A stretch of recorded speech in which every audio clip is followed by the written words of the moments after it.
Hi up guys, I just dropped this little quick video here. It's very useful for the people who are 3-chord strummers and 4-chord strummers. Brandon posted earlier on about being a 3-chord strummer. Now here's the cool thing about this website. It's called guitarplayerbox.com. It displays beautifully on iPads, but you can use it in your computer. What you can do is you can actually choose songs by the number of chords that you can actually play. It's got non-bar chord songs, or you can choose the difficulty. There are some ads on it, but that's okay. We have to let the guy get paid somehow. What we can do is we can choose songs. The third item down here, choose songs by selecting chords. This is the bit that is really cool. So say you are really comfortable playing, let's just say it was A, E, and D that you were okay at playing. If I select those 3 chords there, and it says there I can only play the selected chords, or I want songs that use all the selected chords, which is going to be good if you want to do some drills to get that chord change business down sweet and fast.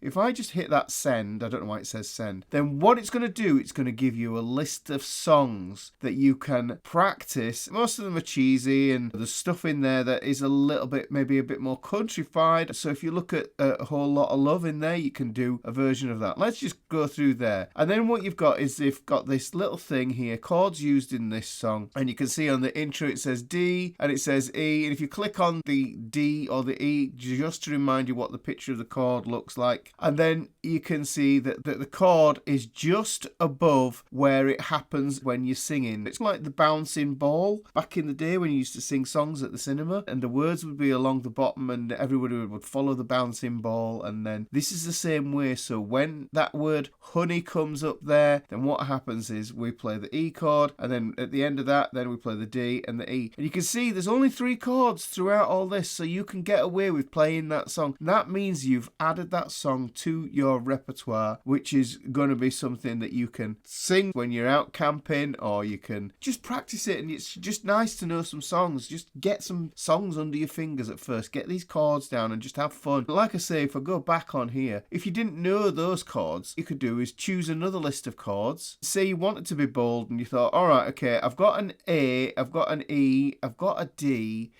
but do you know what? I'm going to try and put a B minor in there as well. That's 4 chords. So now you're just expanding this list here, and you're also going to see that's a good one. I think this is a great song. I always teach this to beginners because the chord changes on this are super slow, and it's very easy for you to get your fingers back in time for the song. This is Wicked Game by Chris Isaak. That gets you practicing, moving between your B minor, your A, and your E there. So have a look at this website, guys. It's guitarplayerbox.com. And then, like I say, third on that menu list down is where it says list of songs. Choose songs by selecting chords. There's other things in here that you can tap into as well, but just have a go at it. See what you think. Let me know in the comments.